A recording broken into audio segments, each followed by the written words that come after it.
Moctezuma II, el Tlatoani en la hora del encuentro, prólogo en el señor que heredó la sombra y la corona. En el corazón de un lago que reflejaba el cielo, la ciudad de Tenochtitlan alzaba sus templos, mercados y chinampas, como una máquina política perfectamente engrasada. A comienzos del siglo XVI, cuando los caminos de la meseta central bullían con caravanas, tributos y rumores de guerra, subió al trono un gobernante destinado a conocer la cumbre del poder y la hora de su cuestionamiento. Moctezuma, llamado el joven Montezuma, por distinción con antepasados homónimos, gobernó entre 1502 y 1520. Su reinado concentra la paradoja del poder imperial en expansión y magnificencia, por un lado, inquietud, ritualidad y crisis por el otro. Fue administrador incansable de un sistema tributario, sumo sacerdote en la práctica, arquitecto de códigos suntuarios y finalmente protagonista de un encuentro que no comprendió del todo el arribo de hombres de hierro que llegaron con cruces, caballos y plagas. Esta crónica intenta reconstruir su figura en el soberano que quiso asegurar la legitimidad mediante la ley y la devoción que intensificó las exigencias del imperio y que murió en la hora en la que el mundo que conocía comenzó a perder forma. Y orígenes y formación, herencia dinástica y disciplina cortesana. Moctezuma nació hacia 1466 a 1480, según distintas reconstrucciones cronológicas, en el seno de la familia real de Tenochtitlan. No fue una figura puesta en el trono. Por azar, pertenecía a la línea de los mexicas que habían escalado desde la marginalidad política a la hegemonía mediante alianzas militares. Sobre todo la triple alianza con Texcoco y Tlacopa N-, y por su capacidad de dirigir la economía del tributo. La formación de un príncipe mexica implicaba instrucción militar, conocimiento ritual, manejo del calendario y la lengua poética que articulaba genealogías y legitimidades. Moctezuma mostró pronto un perfil de intensidad intelectual y piedad. Le correspondió, además, una época en la que la exigencia de acumulación de poder y de prestigio simbólico escalaba con fuerza. Creció en un palacio de jerarquías rígidas, aprendiéndolas y, por tanto, percibiéndolas como instrumentos del orden. El soberano debía representar el equilibrio entre lo humano y lo divino, custodiar el flujo de ofrendas y sancionar la obediencia con espectáculos y leyes. Esa formación lo hizo, por cierto, a la vez proclive a la reflexión religiosa y hábil en la administración, rasgos que marcarían su gobierno. Segundo, ascenso al trono en divinidad. Omens y primeros pasos 1502. En 1502, Moctezuma fue proclamado Huey Tlatoani, gran orador de Tenochtitlan. Su investidura supuso rituales, sacrificios y la reafirmación del pacto con los dioses. También una asunción de responsabilidades económicas y militares. Las fuentes indígenas y las crónicas españolas coinciden en que su acceso al trono vino acompañado de intensos presagios y lecturas astrológicas. Se interpretaron cometas, sequías o apariciones como señales que exigían una respuesta ritual y política. El nuevo Tlatoani hizo de la piedad pública un rasgo de su gobierno, multiplicó ofrendas y ceremonias y elevó el papel de los sacerdotes en la administración cotidiana. Su primer decenio de gobierno fue de consolidación. Reafirmó la autoridad sobre plazas sometidas, reorganizó los tributos y procuró que los mercados y las rutas de entrega funcionaran con disciplina. Pero esa fortaleza administrativa fue también, desde el comienzo, fuente de tensiones. En mayo, demanda de tributos, movilización de prisioneros para sacrificio y un aparato militar predispuesto a la guerra de expansión. Tercero, el imperio en su apogeo en tributación, mercancías y la economía de la fuerza bajo Moctezuma. El aparato tributario mexica alcanzó niveles de precisión notables. Provincias y señoríos tributarios contribuían en maíz, algodón, cacao, plumajes, mantas, materiales preciosos y mano de obra. El registro de tributos informaba a la capital sobre obligaciones, sanciones y prioridades. Ese flujo alimentaba el lujo cortesano, los templos y la máquina militar. Moctezuma codificó normas suntuarias en control de ostentación para distintos estratos de la élite, multas para los que infringieran reglas y una reglamentación sobre vestimenta y transporte que buscaba presentar el orden social como natural y sancionado por la ley. La lógica imperial tenía dos caras. Por un lado, la capacidad de obtener recursos permitía grandes ceremonias, construcción de palacios, ampliación de templos y mantenimiento de los calpuli productivos. Por otro, la intensificación de exigencias creó agravios a las élites locales, resentían cargas. Las comunidades rurales soportaban entregas que mermaban reservas, y la conscripción para campañas y obras imponía costos concretos. Moctezuma percibió la necesidad de disciplina, pero también la fragilidad del equilibrio. El imperio no podía sostenerse sin productividad continua y sin la aceptación ritual de los vencidos. Cuarto, religión, sacralidad y el papel del tlatoani como mediador en la cosmología mexica.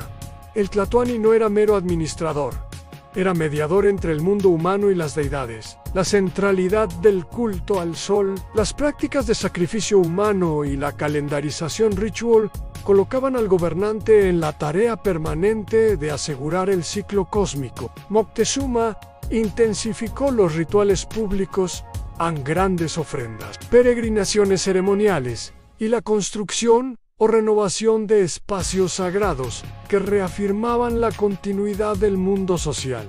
Pero la religión también fue herramienta política. Los sacrificios y las exhibiciones de poder, garas flóredas, autocondenas rituales y narrativas de guerra santa funcionaban como mecanismos de cohesión y miedo. Demostraban la capacidad del Estado para captar víctimas y redistribuir sus beneficios simbólicos. En la práctica, la piedad estatal reforzaba la autoridad del tlatoani y tambaleaba cuando la percepción pública de eficacia ritual fallaba. La legitimidad del trono, cultura y administración en palacios, escribas y el mercado del lago Tenochtitlan era una urbe compleja en calzadas que la unían al continente. Canales, mercados. El mercado de Tlatelolco era uno de los mayores de la región y barrios organizados por calpuli. Moctezuma cuidó el mantenimiento urbano en sistemas de agua por acueductos y canales, graneros estatales y una arquitectura palaciega que exhibía poder. Su corte era también un centro cultural en poetas, sacerdotes y cronistas compusieron cantares y registros que eran a la vez arte y administración. La capacidad estatal para dirigir esos recursos desde la capital fue índice de fuerza, pero también de una vulnerabilidad logística. La ciudad dependía de la llegada continua de alimentos y de la seguridad de las rutas. Sexto, tensiones internas en nobleza. Pleitos y gestos autoritarios en el interior del imperio. Hubo siempre tensiones en príncipes descontentos, élites locales con aspiraciones y sacerdotes con poder propio. Moctezuma respondió con medidas autoritarias en ocasiones en arrestos de nobles sospechosos, castigos públicos y centralización de decisiones antes delegadas. Estas políticas fueron interpretadas por contemporáneos y cronistas posteriores en claves diversas. Para algunos eran prudente mano dura, para otros signos de paranoia o desconexión. El tejido político mexica se mantenía, en suma, por negociaciones constantes que requerían tacto, y cuando este faltaba, represalias. Séptimo, el horizonte atlántico y la llegada de los extranjeros. 1519. En 1519, una expedición española comandada por Hernán Cortés desembarcó en la costa del Golfo y marchó hacia el interior acompañado por aliados indígenas Tlaxcala, Totonacas y otros rivales de Tenochtitlan. La noticia llegó a Tenochtitlan como rumor primero y después como realidad palpable. El choque de mundos es, en las crónicas, un momento que se ha mitificado en caballos que los mexicas no conocían, armas de fuego, cruces y hombres de piel distinta que hablaban con facilidad de otras lealtades. Moctezuma se enfrentó a una decisión colosal al rechazar a los españoles por la vía militar y arriesgar la guerra pronto con aliados desconocidos. O negociar, recibir delegaciones y mantener la curiosa tradición diplomática mesoamericana que comenzaba con regalos,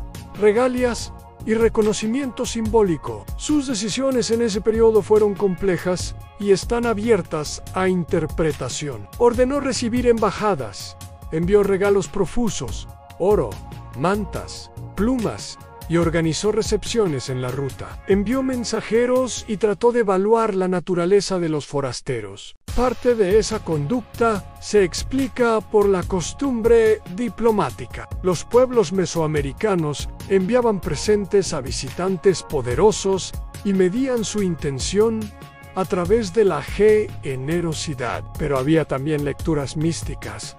Algunos sacerdotes y cronistas sugirieron que ciertas señales sugirieron la llegada de Quetzalcóatl, figura mitológica, asociada con profecías que algunos intérpretes laterales vincularon con el caso. Hoy la Mayoere, parte de los historiadores, advierte que esa explicación es insuficiente y que la lectura de los presagios fue más pragmática que mesiánica. Octavo, la recepción de Cortés en hospitalidad, aprehensión y política de la representación 1519 a 1520. Cuando Cortés y sus hombres entraron en el altiplano, Moctezuma lo recibió con formalidad en enviados y regalos, un hospedaje provisional y un seguimiento cercano. El Tlatoani ofreció hospitalidad en medio de ambigüedades. ¿Era gesto diplomático, maniobra para evaluar y acto ritual que buscaba inscribir a los extranjeros dentro del orden mexica, recibir a un embajador poderoso y reconocer su estatus por medio de ofrendas? En Tenochtitlan los españoles fueron alojados, pero la relación fue ya tensa. Los españoles exigían oro y reconocimiento, y la ciudad se debatía entre el asombro cultural y la prudencia política. La decisión de permitir que Cortés se estableciera en la ciudad y, más tarde, quedarse como huésped en palacio ha sido objeto de debate. Desde el punto de vista mexica, pudo leerse como estrategia mantener al enemigo cerca y controlado, pero al mismo tiempo supuso un riesgo tremendo. Permitió que el español encuentre aliados entre los descontentos, conociera la arquitectura urbana y finalmente capturara al Tlatoani. Noveno, la captura de Moctezuma y su cautiverio noviembre 1519. En noviembre de 1519 Cortés decidió tomar preso a Moctezuma. El motivo fue doble: neutralizar al liderazgo político que podía organizar una resistencia y controlar la enorme riqueza que la ciudad guardaba. El episodio fue traumático. El Tlatoani permaneció en condición ambivalente, oficialmente todavía señor, pero prisionero en su propio palacio, obligado a cooperar en garantizar la pax exigida por los españoles. Desde la óptica mexica, la captura fue humillación suprema. Desde la española, paso táctico. El encarcelamiento intensificó tensiones en la nobleza y los sacerdotes, lejos del control personal del Tlatoani, comenzaron a organizar respuestas. En la población factible, la ira y la incertidumbre crecieron. La ruptura, la peste y la muerte de Moctezuma 1520. Las circunstancias que condujeron a la muerte de Moctezuma son objeto de disputa. En junio de 1520, se produjo un quiebre. Pedro de Alvarado, en ausencia de Cortés, ordenó una matanza en la gran ceremonia de Toxcatl, en la que muchos nobles y sacerdotes fueron asesinados. La masacre encendió la ciudad. La reacción popular fue inmediata. Se iniciaron disturbios y cuando Cortés volvió y trató de huir con su gente en la noche, episodio que pasaría a la historia como la Noche Triste, la ciudad se levantó con violencia. Moctezuma murió durante esos días de junio de 1520. Las versiones difieren en las crónicas indígenas, recogidas por frailes y cronistas, sostienen que fue muerto a pedradas por su propio pueblo, que lo reprochó por su colaboración con los extranjeros. Las fuentes españolas cuentan que murió por heridas infligidas por lanzas y flechas que rebotaron en la multitud. Hoy la explicación más prudente es la de la ambigüedad. Fue herido en el caos y probablemente murió en circunstancias que combinaron heridas y confusión. La responsabilidad de su muerte, si matado por sus propios súbditos o por proyectiles españoles, sigue siendo discutida. Lo cierto es que su fin fue la culminación de una fractura política brutal. La figura del Tlatoani mediadora entre el dios y el pueblo fue derrotada por la simultaneidad de la guerra, la humillación y la pérdida de la gestión del orden. Epílogo: el legado de una figura ambivalente y la caída de un mundo. 1521. Y después, la muerte de Moctezuma no fue el colapso inmediato del imperio mexica, pero inauguró un proceso acelerado de descomposición. Tras la Noche Triste, los españoles reorganizaron su estrategia, recuperaron fuerzas, formaron alianzas con enemigos de Tenochtitlan, Tlaxcala, Huexotzinco, y con la llegada de refuerzos y la epidemia de viruela que asoló la ciudad y los territorios circundantes, en 1520 a 1521, el equilibrio se rompió. La resistencia final, dirigida por nuevos tlatoanis, Cuitláhuac primero, Cuauhtémoc después, mostró la dignidad de la defensa. Sin embargo, en 1521 Tenochtitlan cayó. La pandemia introducida por los europeos redujo drásticamente la población indígena y minó la capacidad de resistencia militar y administrativa. Moctezuma es figura compleja. Para algunos fue colaborador ambiguo, para otros víctima y protagonista de una estrategia que buscó salvar la ciudad por la vía de la negociación. Su reinado fue sin duda la hora más alta de un imperio estructurado y ritualizado. Su estrategia frente a los españoles, recepción, diplomacia y finalmente intento de maniobra, puede leerse como producto de una tradición diplomática y de una tentativa por mantener la institución real ante una amenaza inédita, pero también su gobierno intensificó prácticas que habían generado tensiones internas, a mayor res, demandas tributarias, centralización y uso ritual de la violencia. Todo ello explica por qué, cuando llegó el choque con los forasteros, las reacciones fueron tan diversas y la cohesión tan frágil. Legado político y cultural.